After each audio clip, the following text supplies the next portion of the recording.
As we make this video in 2022, it's crazy to think just how different our world would have been had Mao Zedong lost the Chinese Civil War at the end of the 1940s. For any of you guys who like alternate history, consider this. How different would the trajectory of the Cold War have been? Would China's economic rise have happened in the same way? And would a more US-friendly Republic of China avoid an almost inevitable global war? The crazy thing is that in 1946, this seemed exactly what would happen. Chiang Kai-shek's KMT controlled all of this territory, and he boldly made the prediction that total victory was just 10 months away. As you know, that's not what happened, as Mao declared the beginning of the PRC in October of 1949.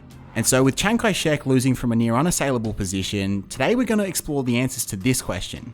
Did Mao Zedong win the Civil War, or did Chiang Kai-shek lose the Civil War? Hello there. Okay, so yes, today we'll be covering this important question, and after you've watched today's video, make sure to leave a comment below with your answer. You don't have to tell me why, but I'm just curious to know what your verdict is based off of watching today's video. So for those who aren't familiar, I'll very quickly fill you in on the context of the Chinese Civil War. If you feel you already know what happened, skip ahead to here. So basically, throughout the 1920s, China was a nation divided into areas controlled by warlords. This guy, Chiang Kai-shek, was the leader of the party in control of the southeast of China, the Kuomintang. Effectively, the Kuomintang had an alliance with the Communist Party of China called the United Front, and together they tried to defeat the warlords to bring them under their control. And so in 1927, Chiang Kai-shek went on his northern expedition, defeating many of the warlords and bringing China under his control. However, in Shanghai, he declared martial law and stabbed his communist allies in the back. With Chiang now in control of China, he made it his mission to get rid of the communists, and they fled to congregate in Jiangxi, where they appointed a new leader, Mao Zedong. With the KMT closing in on them, in 1934, Mao led the communists out of Jiangxi on foot, travelling 10,000 kilometers north to Shanxi. Now, the Japanese had been in China since 1931 when they invaded Manchuria. However, in 1937, their occupation escalated to a full-scale invasion of China. With this, a second united front was formed against the Japanese.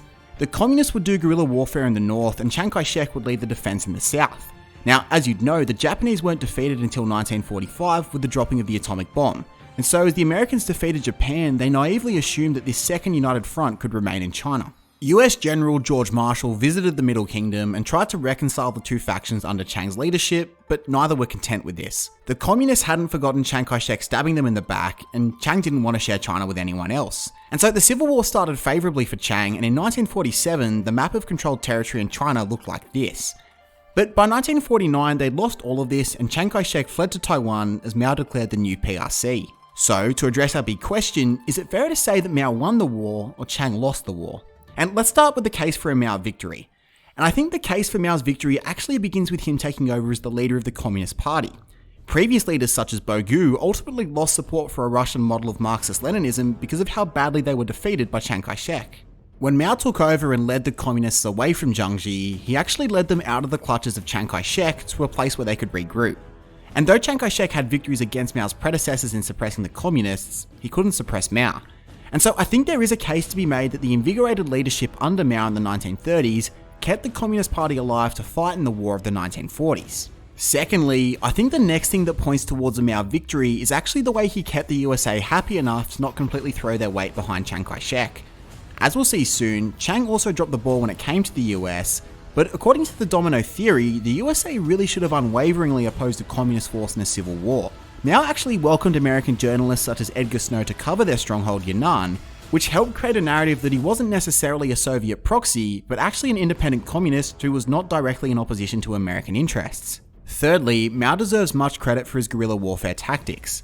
The communists firstly put up stiff resistance to the Japanese in the northeast, and then during the Civil War, Mao effectively used espionage to compensate for a 5-1 numerical disadvantage.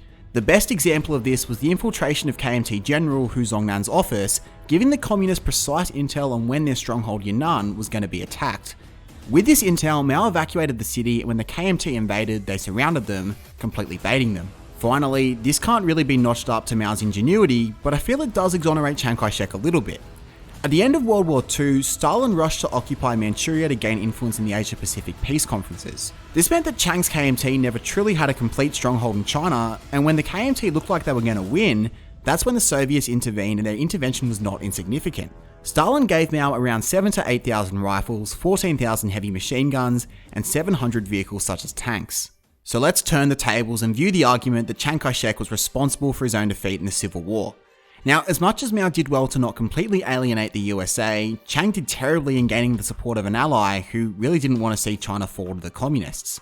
George Marshall went to China with the mission of keeping both parties happy, but Chiang repeatedly ignored the USA's recommendations. Now, Chiang was his own independent leader and so was under no obligation to take orders from the USA, but pragmatically speaking, the USA was one of his chief suppliers in terms of sophisticated weaponry, and Chiang showed a lot of arrogance to think that American disdain for communism would allow him to ignore instructions with near impunity. Chiang Kai-shek ignored the USA by invading Zhangjiakou. Against American advice, Chiang insists on overextending himself, pushing northwest, advancing even into Manchuria, where the Russians have treacherously delayed their withdrawal so the Chinese Reds can fill the vacuum. When the pro-KMT Republican candidate Thomas Dewey lost to Harry Truman in 1948, any hope of American intervention in the war was lost. Now, in fairness to Chiang, the American generals had a very low view of him simply by virtue of him being Chinese, with Joseph Stilwell calling him a peanut. Secondly, Chiang was no champion for the rights of the common folk of China. In order to gain the support of landlords, he effectively turned a blind eye to the mistreatment of peasants. The US journalist Jack Belden reported on a case where 24 peasants were buried alive by their landlords. Like he did against the Japanese, Chiang also made the call to redirect the Yellow River against Mao Zedong. However, this brought him much scorn from Wuhan as 500 villages around it were destroyed and 400,000 people were displaced. The KMT also treated civilians in communist territory terribly. For example, in their efforts to take the city of Changchun, Chiang laid siege to it for 5 months, causing 120 to 300,000 people to die from disease and hunger. Human flesh was also put on sale for $1.20, and so when Mao returned to take the city back, he was greeted as a liberator. Thirdly, Chiang Kai-shek's management of the military was very questionable. Like Hitler, Chiang couldn't bear retreats, and so in Beijing and Shanghai, his army was completely surrounded.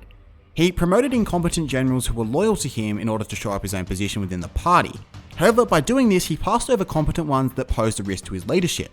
And Chiang also terribly treated his own soldiers, forcing them on long, arduous marches in terrible conditions, and with many soldiers illiterate and unsure why they were fighting, they defected to Mao's communists.